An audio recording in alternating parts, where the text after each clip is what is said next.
Hello and welcome to Internet Business Models. Over the next 4 modules, we'll cover the 4 different ways to make money off the Internet. You'll learn how to launch your digital products, build an online advertising empire, leverage off the e-commerce trend, and even set up your high-ticket offers and programs. This is super important, and with you going through this training, you're putting yourself ahead of the pack. Why? Because most people jump in head-on without understanding the framework and concept of the respective business model. They end up making more mistakes than progress and spend more time, money, and resources unnecessarily. Guess what happens after that? Yep, they get frustrated and give up when they're so close to success.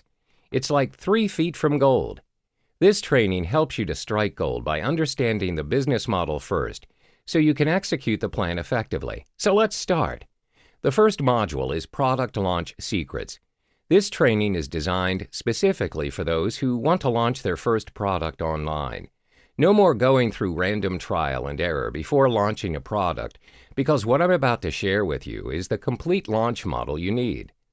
So you'll be guided through the 8 important elements of a successful launch. These elements are modeled off what is currently being used by 6- and 7-figure internet marketers who launch their own products each month in the market, and some even say it is the gold standard for product launches. The 8 elements are: 1. Planning your launch, 2. The art of copywriting, 3. Outsourcing your work, 4. Creating your sales funnel, 5. Striking JV partnership, 6. Launch time, and 7. Post-launch. Each element will be discussed further in the following modules.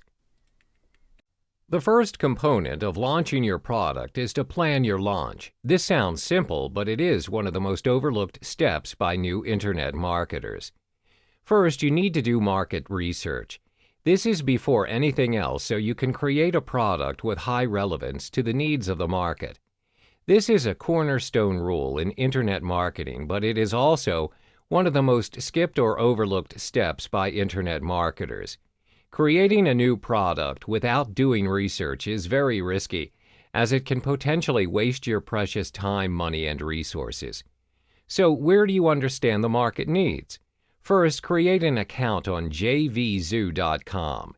This is the most well-known affiliate site among the internet marketers. It's a marketplace for product creators and affiliate marketers to market their various digital products, ranging from ebooks, video tutorials, software, apps, and plugins. Second, compile a list of featured products of the past 6 months. You can find this information under the Featured Products section in JVZoo. You are directed to a page where you can view the top picks for the past months. On the right side of the page, you can view See More, where there is a month's list starting from the current month to the previous months. Click on the month and it brings you to the featured products of the selected month. Get familiar with the system as soon as you can. Next, organize the list using an Excel spreadsheet. Categorize your findings to its respective month where the products were launched. Then create another category in another column and categorize it accordingly as software program, a web-based app, graphics, or a hybrid product. A hybrid product is a combination of 2 different product types.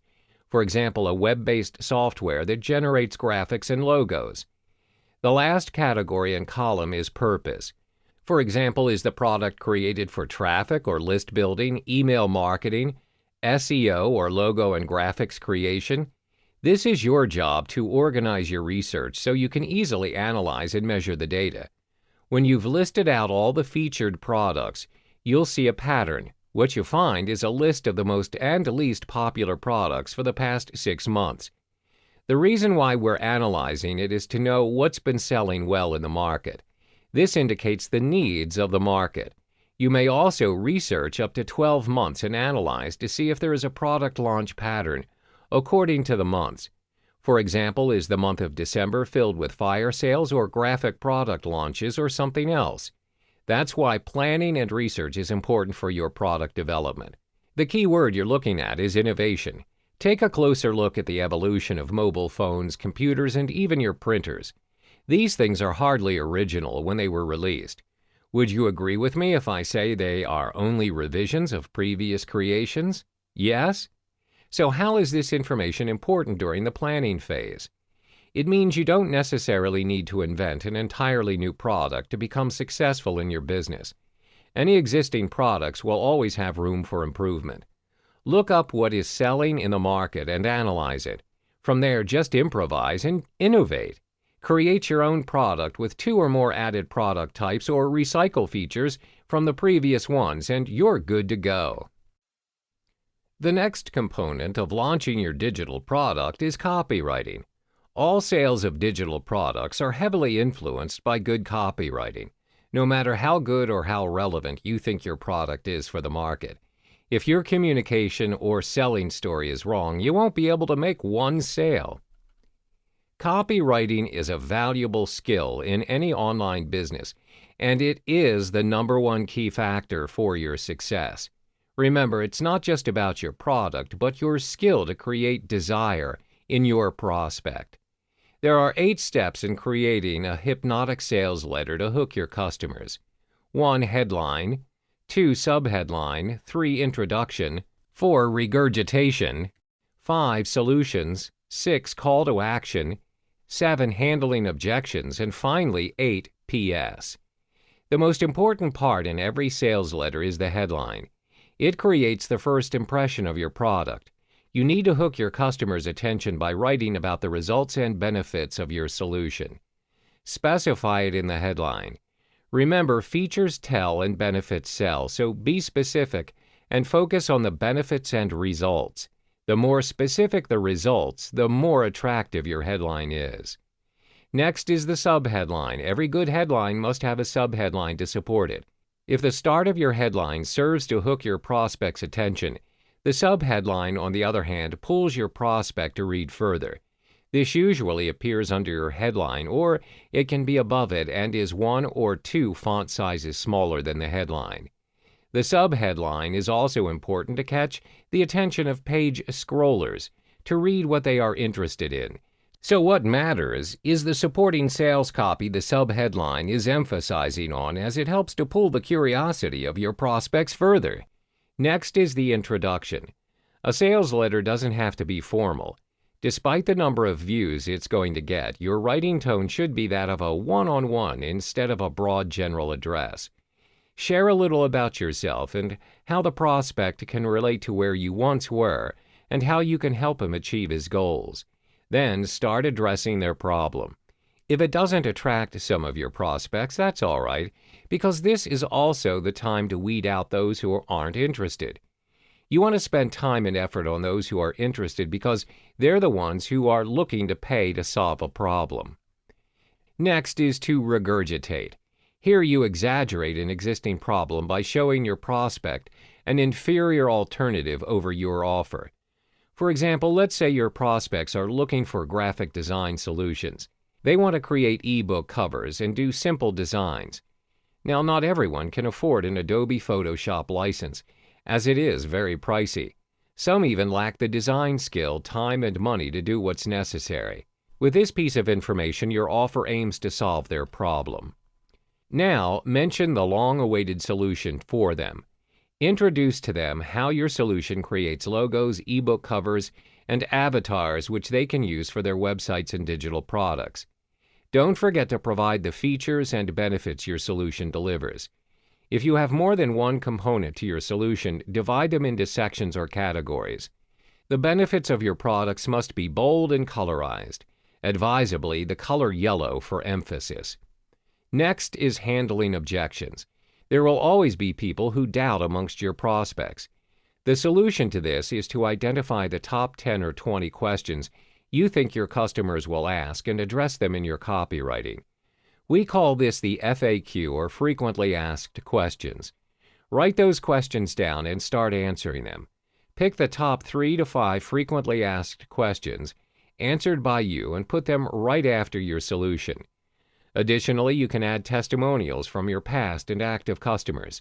It can be in the form of a social network post or a video testimonial. There's always the money-back guarantee option. If you want to give your prospect confidence that you're not a scammer of any kind, then this option is worth considering. You could consider a 30 or 60-day money-back guarantee where your customer can request for a refund within that time period. If you clearly receive a customer who has ill intentions of purchasing and purposely asking for a refund even though the product's good, we call them serial refunders. Then no worries, just block the customer from future purchases in your system. Your money-back guarantee is how you want to convince your customers and give them confidence that you stand by your product quality. Name your price in the call to action. Notice how most sales letters reveal the price only towards the end? That's because once your prospect is exposed to the price, you need him to click on the bottom and make a decision to purchase now, not later. Waiting will lessen the opportunity to convert your prospect to a customer. Finally is your postscript or PS. This is the second most viewed part within a sales letter because most viewers are page scrollers. Their curiosity will drive them towards the end of your sales letter, which is the PS. This is where you must make your offer impactful. Sum up your offer in 2 or 3 lines by reminding them about your money-back guarantee section and bonuses. You can even share the extended version of your testimonials here. Keep in mind, a lengthy sales letter will be deemed worthless if it doesn't make sales out of it. Tackle this problem by ensuring you send a clear and concise message in the sales letter. Rule of thumb for good copywriting is to not use 10 words to describe something which you can say with 3 words or less. If you truly need to make it longer, consider making a sales video. Chances are you won't be able to write every word you want to put in a sales letter. So make a sales video with 80% likeness of your sales letter instead. Best of luck with your copywriting. In this module, you'll learn the steps on how and why you should outsource some of your tasks. As your business grows, time is your most precious asset, and it is more valuable than the money you are making. In the product launch model, creating a product is the most time-consuming phase. To mitigate this, you can outsource the job to freelancers or buy private label rights, PLR products. So I'm going to show you some sites to outsource your work, the do's of outsourcing, and finally, purchasing an existing PLR content. Whenever you want to outsource, you need to ensure you get the best freelancers to get the job done for you. To make it easier, my top 2 website picks are Fiverr.com and Upwork.com. First off, Fiverr.com, the largest marketplace for digital services, lets you buy or sell any services starting at a flat rate of $5 per service.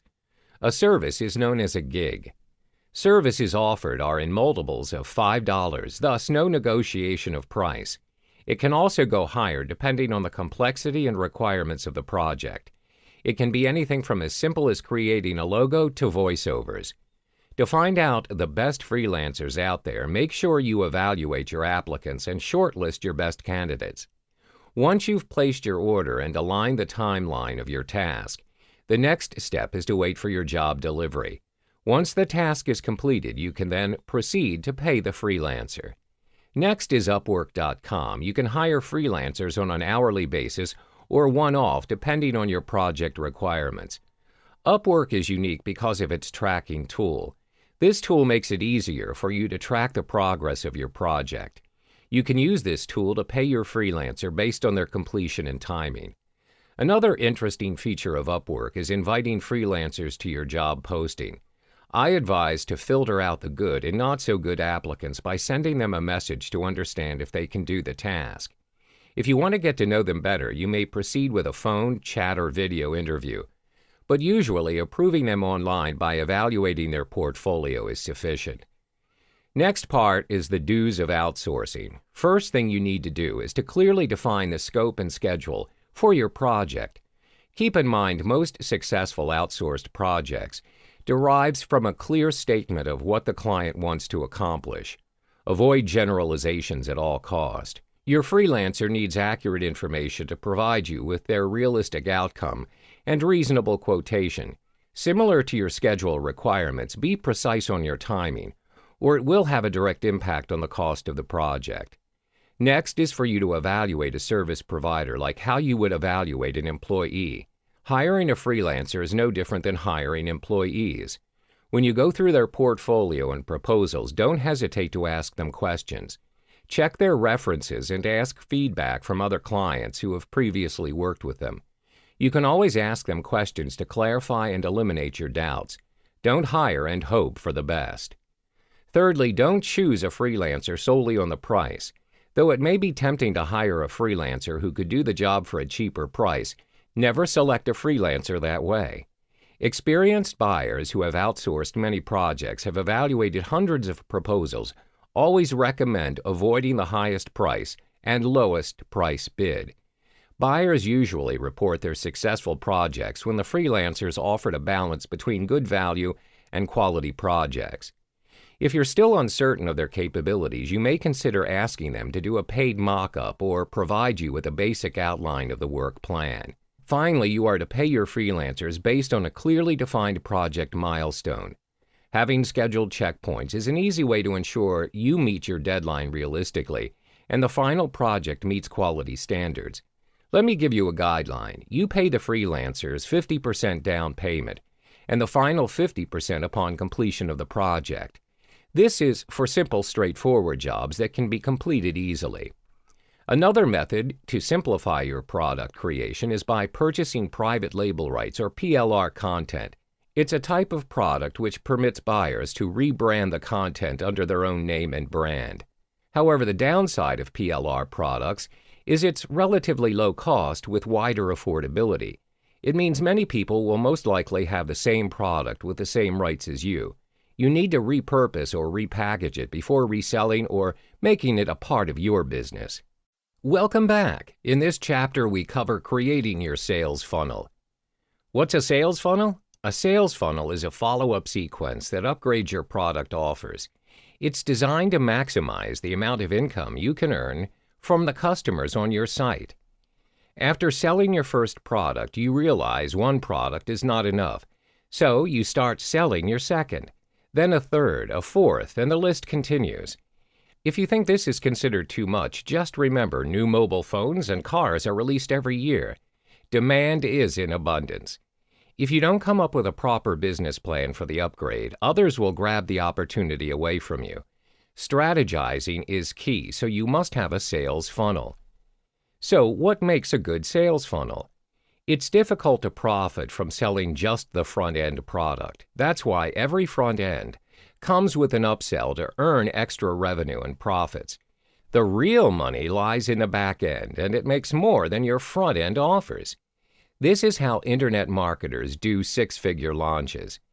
The first level of your funnel is called the low-ticket offer. The price in this level is between $7 and $50.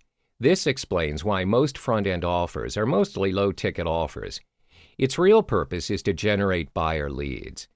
This allows prospects to trust you enough to part with their money and spend it on your products. You even get to separate real buyers from the rest of the freebie seekers. Examples of low-ticket offers are ebooks, special reports, or basic training courses.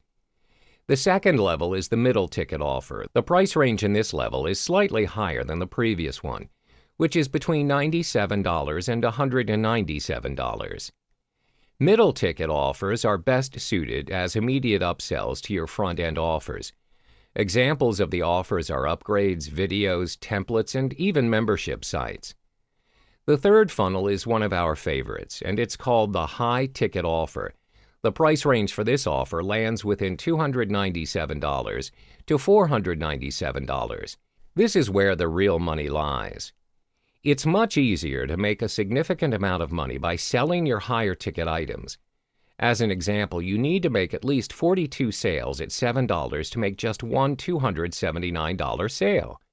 You can group products and sell them as bundled packages, platinum membership, group coaching, seminar tickets, and licensing deals.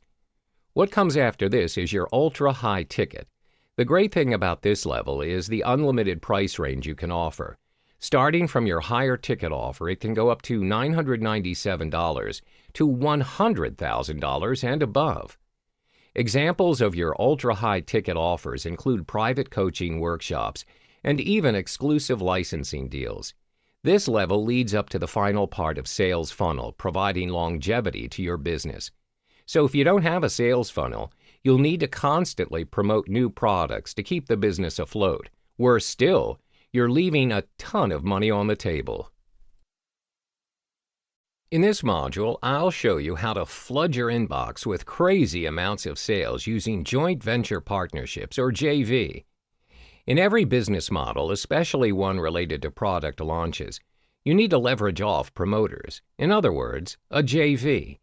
A JV is a deal between product vendors or creators and the affiliate to promote a product in exchange for a commission. So, unlike traditional agreements, JV partners may enjoy several special privileges, like higher commission payout, early review access, and a degree of influence over your offer and product launches. So why should you consider having a JV to promote your launches and products? Well, which of these two offers more leverage? Scenario 1, you promote using 100% of your efforts, or Scenario 2, 1% of 100 people's efforts as they promote your product simultaneously throughout your product launch period. It's a lot better to have an army of affiliates promoting your product because you get a lot more leverage for less effort. Now that you've seen its potential, there are 5 top things to avoid in striking a potential JV partner. The first thing to do is not to approach a potential JV partner whenever he is busy. Sounds like a no-brainer, but you'd be surprised by how many product vendors annoy the heck out of a busy JV affiliate with multiple direct messages. Try not to disturb a potential JV who is busy prepping for his next product launch, his next vacation, or anything that needs his utmost attention. You might end up pushing him away.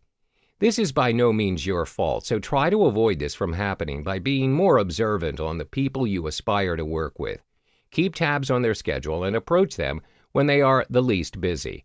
The second important don't is to not invite your JV partner on a very short notice. If you have a product launch coming up soon, never give a notice of invitation on the very last minute.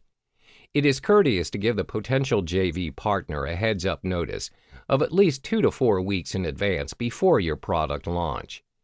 The next part is inviting a JV partner with nothing valuable to offer.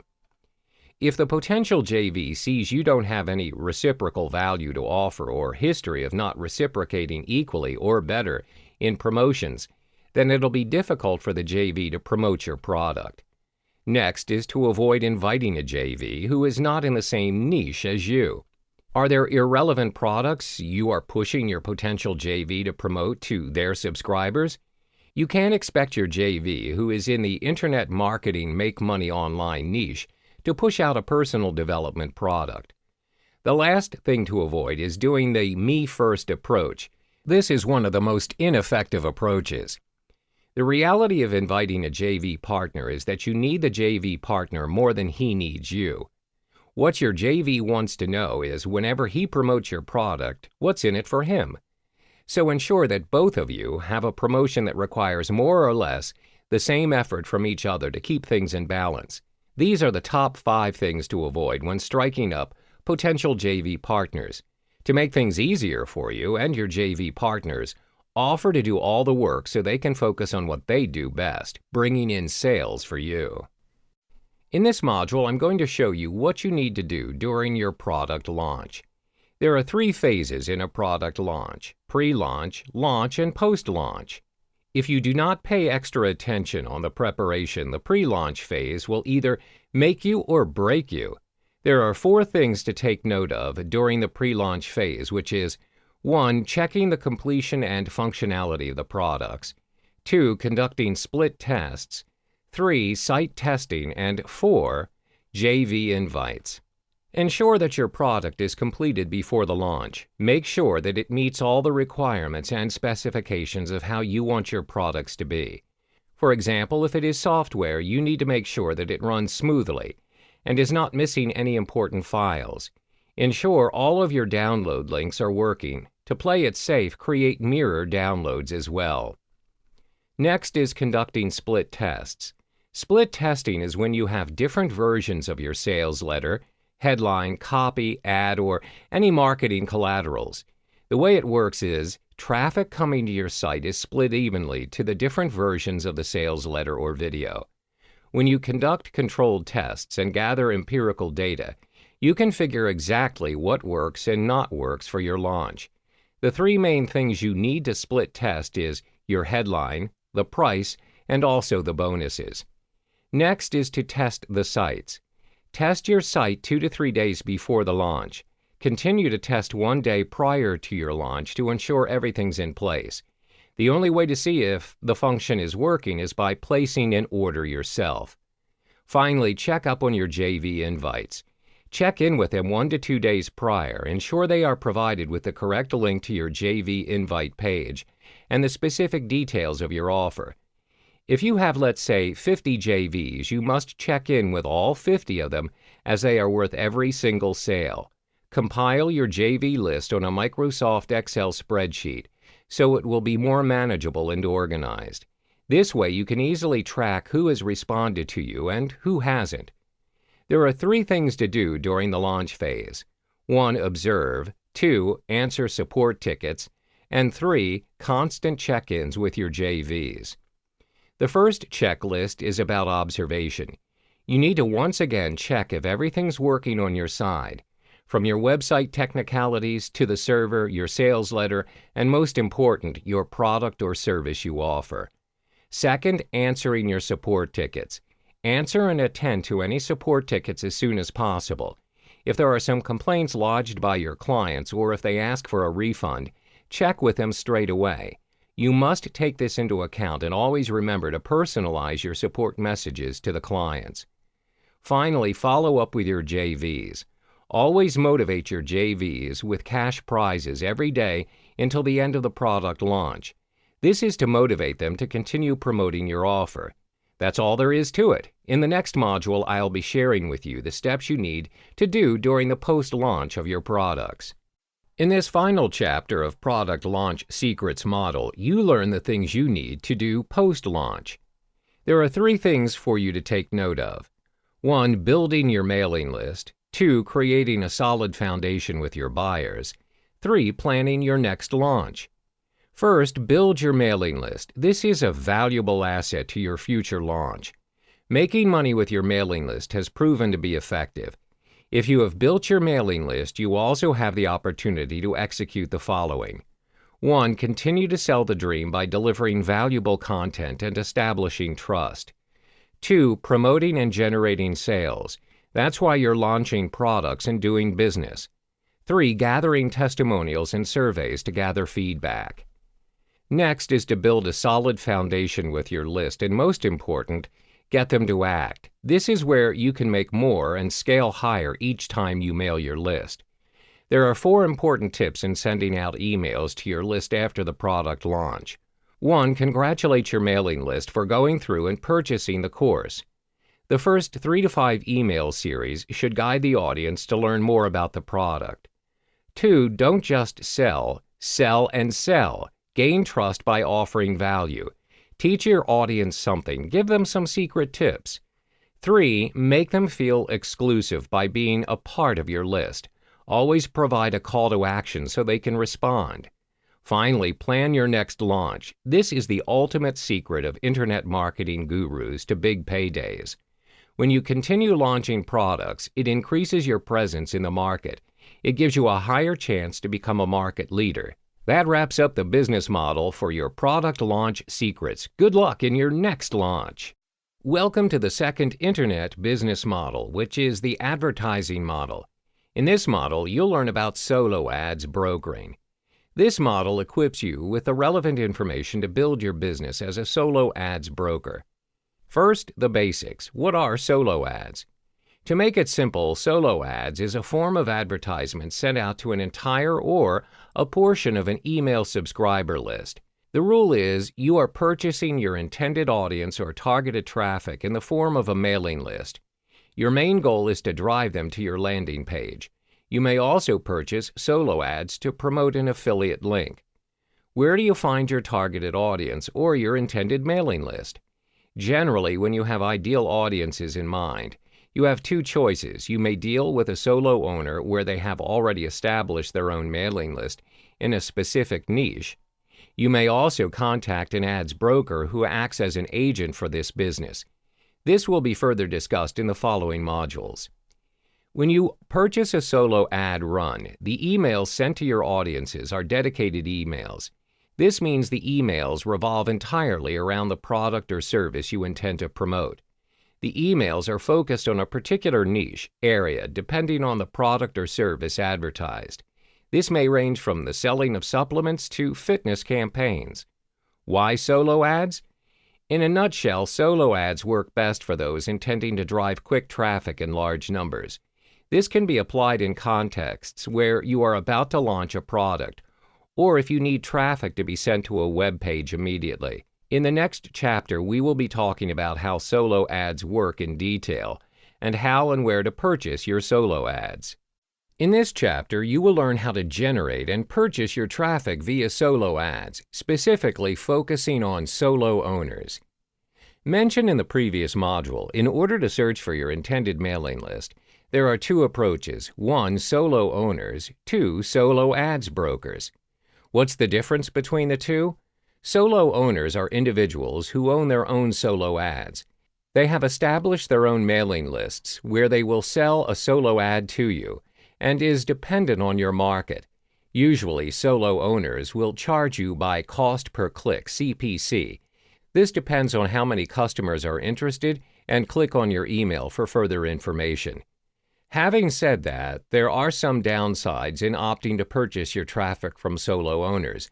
As the name suggests, solo owners are only solo owners. Initially, most of them do have a specific mailing list for marketing and business purposes.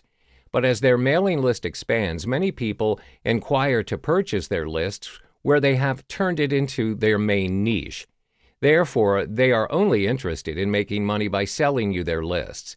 Sometimes it's possible that their mailing list does not even correspond to the advertisement that you intend to sell.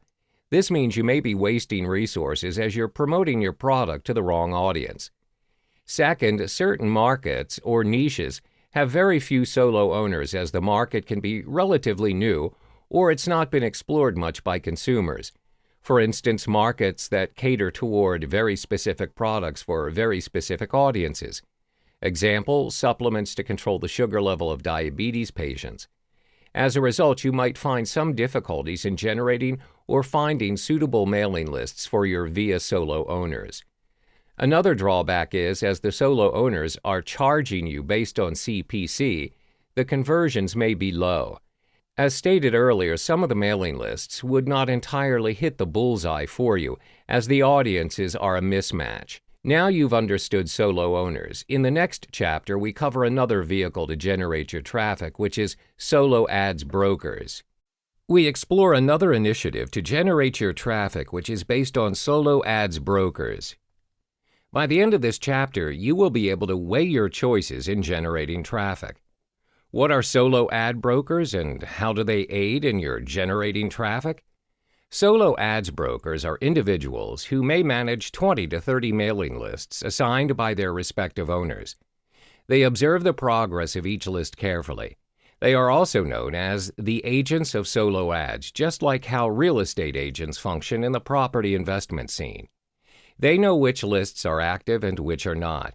They also have an idea of the list's interests and how many clicks are made per list. They are paid by the list owners, and they will usually charge you based on cost per thousand, CPM. Therefore, you don't have to worry about the cost, as it is highly unlikely for them to charge you unreasonably. How do we measure CPM? CPM is a jargon referring to the cost of a media vehicle reaching 1,000 audience. We will be discussing that in more detail in the following module. Usually, how solo brokers work is they advise you on the traffic you should purchase based on available lists. When you test run your solo ad and you find it is not generating the amount of traffic you want, you can always go back and discuss about the problem that you're facing to your solo brokers. They are more than willing to help and compensate for your loss by doing what they call a make good, where they try and improve the situation. They either will provide you with another mailing list or they will give you discounts in your future purchase. It is in their nature to ensure that their customers have a good experience. This is because their goal is to sell as many lists as possible to the right market. and they want their customers to come back and make another purchase with them in the future. They want to be in the business for the long haul. This kind of transaction is also made available through Facebook Solo Ads Group. It can be a public or a closed group. In a particular group, there will be solo ads brokers, vendors, as well as the buyers. The brokers advertise the lists that they sell. Meanwhile, the customers who purchase the lists can publish testimonials on the group's page. Therefore, the members of the group will get direct feedback, and this will enable them to weigh their selection of lists. Examples of solo ads Facebook groups are as follows. 1. Solo ads and funnel clicks market. 2. Solo ads, ad swaps, and email marketing. Again, one of the drawbacks is that the solo ads brokers are also dependent on the market. You need to scout around to ensure you are dealing with the right broker where they provide you with your intended audience. Different markets have different solo ads brokers. Do not waste your resources by making the wrong choice. In this chapter, we provide you the expert rules on how to kickstart your own solo ads business. There are 3 major rules to be a solo ads broker. 1. You need to build your own list. 2. Be selective in renting out your list. 3. Track the progress of the solo ads. The first expert rule is to start building your own list. This is important as you can never start your solo ads broker journey without having a list. Usually, a solo ads broker must have a large list which can sell to your clients so you can deliver the maximum amount of clicks. There are various ways to start creating your own list, but I will list down the 3 most effective methods, which are 1. Creating a call to action on your website. Your website can be your traffic generator if you know how to use it to its maximum potential. You can allow them to sign up for a newsletter on the sidebar or footer, or you can even have a pop-up when they visit the page to ask them to sign up. 2. Using social media to drive traffic. Social media is not only an important marketing tool and lead magnet, but it also serves as a traffic generator. People click links that direct them to a website or your content, and from there you can ask them to sign up for your newsletter or mailing list. This can be done through Facebook ads, Twitter ads, and other social media platforms. 3. Hosting a webinar. A free webinar is all that it takes to expand your list. You can provide valuable content related to your niche via the webinars. Provide them the materials for the webinar by asking them for their email. This way you can begin sending your materials and newsletters within that list. The second step is to be selective in renting out your list. There are many cases where solo ad brokers sell the list that they have built to clients who market anything and everything. This is done for the sake of having your list rented out, but it will not sustain your business in the long term. Why? This will inevitably give you and your buyer a bad reputation. For instance, if you have built a list focusing on the personal development niche and you advertise internet marketing materials, this will confuse your subscribers and some of them may consider it as spam. It's also possible that you may lose some of the people in the list as they feel misguided by the information disseminated. Therefore, it's important for you to be selective and calculative in choosing your clients to rent out your list to. Always stay true to why the audience opted into your list. The third and final rule is to track the progress of the list you have sold, which is the number of clicks. This step is important so you have an idea of how much you are able to deliver to your clients. The number of clicks also tells you how well your ad performs and to ensure that you get value for money.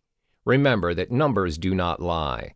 So track your clicks. You can use the WordPress plugin called Pretty Link, where it has both paid and free versions. You are able to create short links using your domain name. where it has all the tracking required. But make sure you possess a WordPress account beforehand. You can also use ClickMagick, where the system makes it extremely easy for you to track your data or number of clicks. ClickMagick will offer you information such as your traffic score and which tier did you obtain the traffic from. You are now set to kickstart your solo ads broker journey. We have come to the 5th chapter of the Solo Ads series. In this chapter, you learn how to scale your solo ads business to keep it going. The solo ads broker business is highly dependent not only on the quality of the list, but also word of mouth. Your business has a very low chance of gaining frequent and loyal clients if you have poor results or low opt-ins percentage. There are two major ways for you to scale your solo ads broker business to ensure maximum performance each time around. 1. Maintaining and cultivating your list. 2. Provide testimonials and feedback of your performance. The first step is to maintain and cultivate your list. There are two effective methods to execute this. 1. Create valuable email content. Your content must offer incredible value if you want your subscribers to stay subscribed and forward your email to their family or friends that are not on the list. 2. Create multiple email subscription types. By segregating your email subscription types, you can be more focused by sending more targeted content to a very specific audience. The people in your list are more likely to click through emails that are specifically for them. Always bear in mind that you need to stay true to why people in your list opted in. Do not mislead them. The second step in scaling your solo ads business is to provide testimonials and feedback of your performance. As mentioned in the previous chapters, you can search for solo ad brokers and the list that they sell by joining Facebook groups.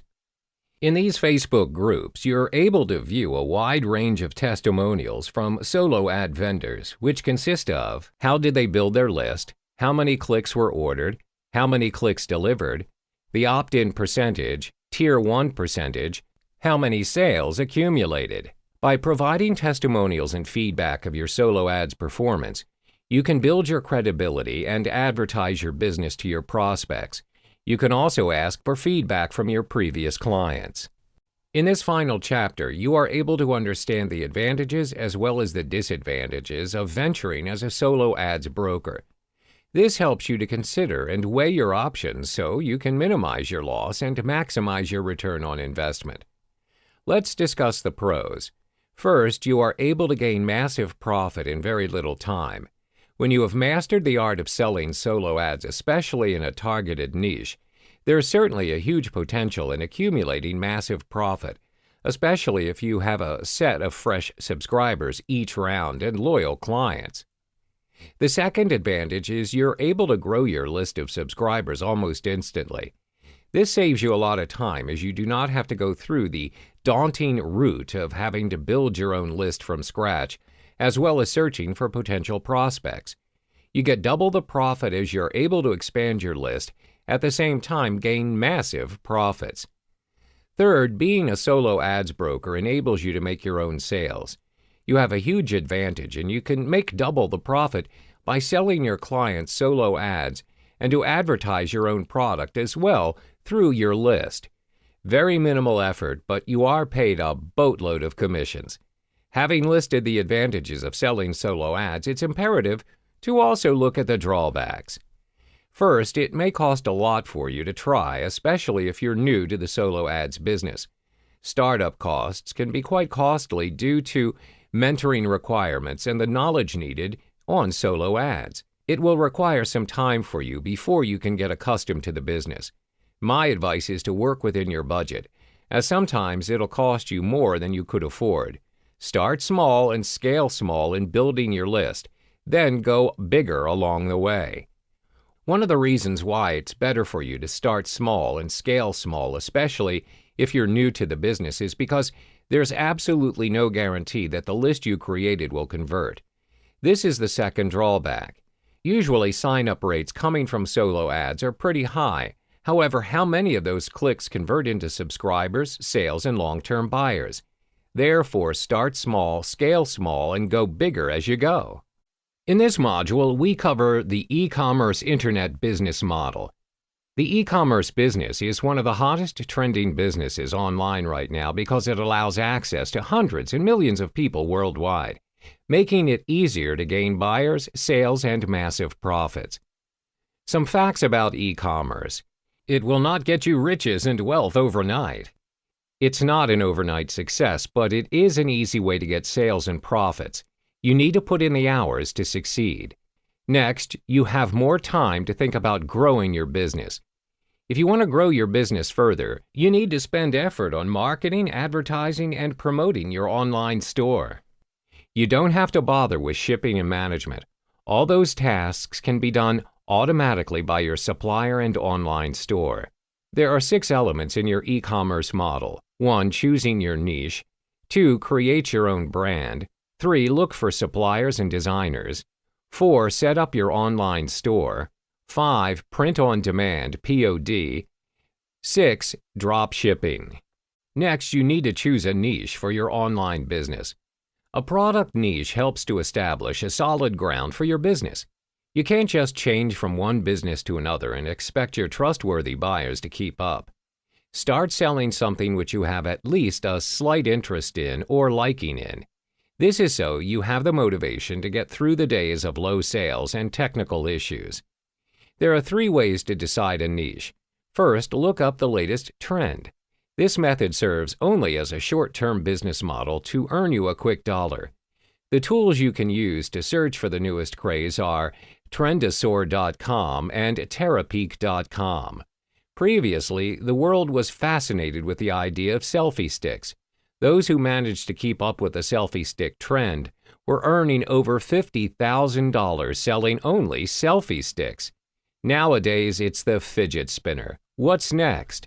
Next is to look up any e-commerce website like Amazon and eBay and search for its bestseller list. Focus on products with good reviews but with little sellers. This gives you lesser competitors, which means better opportunity to make sales. Make a spreadsheet of trending items in the last 3 to 6 months to understand market demands.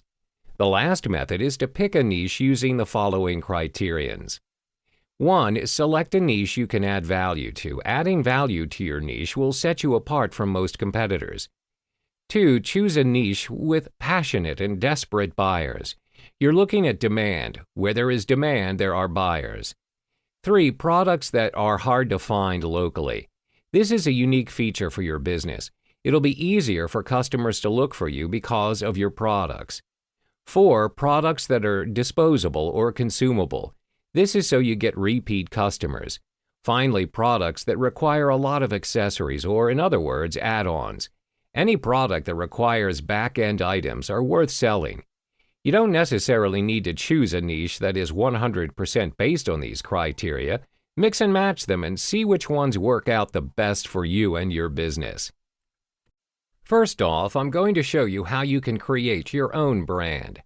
A brand's like an identity for you and your business. Not only does it give you a sense of ownership, but a good brand connects to your prospects and buyers at an emotional level. Do you remember the last time you bought from your favorite brand? When you finally bought it, it made you feel happy and fulfilled, all because you got it from your favorite brand. That's the goal you want to achieve when establishing a brand connection to your customers. When you have your own brand, you are unique and interesting. One of the most distinctive advantages of having a brand is the ability to add value to everything you're selling. This is how you secure your customers' loyalty. What's more, it's easier for buyers to make your products viral because it's perceived as unique. Here are some ways to get your brand going. First, capture your own unique photos. This is so it's not the same as other stock photos. Any item you think resonates with your brand is unique on its own. Next is to hire a photographer for a professional picture. If you want to have high-quality photos of your products, this is one way to do it. Third, you can design your own logo to reflect your products and company. You can visit sites like logomaker.com or even canva.com. Both sites provide users the ability to create their own logo. From color schemes to objects used to symbolize your brand, you are free to choose whatever you want. Then you can put your brand, mission, and values on your site. The purpose of your business is important to your buyers. If what you're trying to achieve is not within their interest, they won't be so keen on buying anything from you. That's why it's best to clarify your purpose and vision. Another way to brand your business is through the color of your website. Your website should have its own distinctive design. The purpose of this is to give your online store a color identity. See how most of us remember McDonald's because of its big yellow M? Or maybe the black and white stripes of Sephora. Finally, you can give out free stuff or vouchers to your customers. Customers are more likely to buy something from you when they feel appreciated or rewarded. You can give them free stuff once they've purchased their fifth item or spend $100 in a single receipt or others of equivalent. Next, we discuss about hiring suppliers and designers. To begin looking for products, you need to be on the lookout for any white label products. White label products are items manufactured by a single company and are rebranded by another company to make it look like their own. Many giant companies practice this method. Some white label products out there range from makeup brands all the way to t-shirts. Once you've found your supplier, you need to ensure that the companies are willing to drop ship. Most of them will let you pre-purchase units if you want to keep some of them at your home office, but they will keep your products in their warehouse and fulfill your order for you. There are many suppliers out there that can provide the service for you. Some of my personal favorites are gearbubble.com and powermerch.io. Both companies will assist you on supplying and even designing your own products. There are many ways for you to hire a designer. But if you have the skills to design your own t-shirts, caps, or even bags, you can do it yourself. All you need is a good software like Photoshop or Illustrator, and you're all set. However, should you prefer to outsource the job to someone else, then hiring others to do the artwork for you would be your best solution. Look for designers at Upwork.com, Fiverr.com, and even Behance.com. Any freelancing website should have freelancers who are skilled in designing clothing artwork or any others. Post a job under the niche of your product. Make sure to post a precise and concise job scope to your freelancer. Some sites even allow you to post a job to a specific freelancer. If you found the freelancer of your choice, you can invite him to do the job for you. Otherwise, you can just post the job to anyone with designing skills. Next is setting up your own online store. You'll be needing a suitable platform for your products to sell from. Your site is the main medium between you and your prospects. They're going to review your items and place their orders here. Which platform is the right kind of platform for your business? Based on research and analytics, the best platform that you can use to build your website is using Shopify, Facebook, and Instagram. Let's start with Shopify. Even for beginners, this site is the most convenient option there is. Shopify is one of the best sites to help you run your online business. It provides a variety of tools to help you. From showcasing your products to processing your payments, Shopify makes your online business work best for you. Here are some of the important key features of Shopify that will help your online business. Shopify has their own payment provider. It accepts credit cards and even PayPal payments. The flexibility in accepting different payment methods will make it easier for your customers during checkout. Next is Shopify's online sales channels. Shopify supports several different online sales channels where you can sell your products. By connecting each sales channel to Shopify, you can keep track of your products, orders, and customers in one place, no matter where you are selling your products from. Some of the sites that support Shopify's online sales channel are Facebook, Messenger, Pinterest, and even Amazon. It also supports a buy button channel where you can connect to your very own website or blog, Tumblr, or even WordPress. Finally, Shopify eases your tracking, shipping, and ordering list, from deciding your shipping method to automatically recording orders you've made. While Shopify is one of the best e-commerce website hubs for your online store, Facebook and Instagram, on the other hand, have some of the best places to drive traffic and engagements. Both social media platforms are often used by those who are making their first step in e-commerce. Most business owners use both accounts to post their offers alongside with some of their product information. Even if creating a page or group is easy to set up using both Facebook and Instagram, it's unfortunately inconvenient for buyers to place their orders. This is because social network platforms are not designed for online trade, placing orders, making payments, and tracking your orders. Driving traffic to your website is what they do best. The first type of e-commerce business you can do is print on demand, or POD. An on-demand delivery is the immediate or scheduled delivery of your product to your customer. It's being initiated immediately right after they make their order. Many of the largest retailers in the world have taken a note of POD business and realize they can assist in getting products to customers quicker. Retailers like Amazon, Target, and even Walmart can help you ship your products faster than a direct delivery from your manufacturer. If you're interested in getting your products delivered faster, then looking up for a retailer would suit your business. For your POD to work, you must first have your 1. Product niche. It can either be clothing, appliances, bags, or anything that you find interesting and demanding. 2. Product brand. Remember to give your business a brand to help customers identify your service easily. 3. Supplier and designer. List them down so you won't have to be in constant search for more suppliers and designers. 4. Online store. A Shopify online store, Facebook, or Instagram accounts are all you need. For example, you're running a POD business on books. Your book files must be prepared in a print-ready format or PDF. It's best to do a test printout before printing it for your customers. Then the business owner needs to specify their distribution terms with a capable POD supplier or manufacturer. Ensure that your digital files are prepared and formatted to fit the cover, content, back cover, and even the spine. Then send the digital files to your book production team. Then you can list your books to your website. Boost the views by announcing it to your multiple social media platforms. Always prepare a different marketing plan to reach out to a bigger audience. Next, a customer or two will browse through your website and find your book. If it appears interesting to them, they will order your book. Shopify, your website, will send a message to your POD book manufacturer. It will automatically order the same amount your customer wants. Once they've received the order, they're going to print, bind, and package the item into a book. You'll get to see the status of your book production in your Shopify account. When your book's ready, they're going to ship the book to you first or directly to your customer. This depends on your agreement with the manufacturer. You will then pay the POD book manufacturer a percentage of the book's selling price.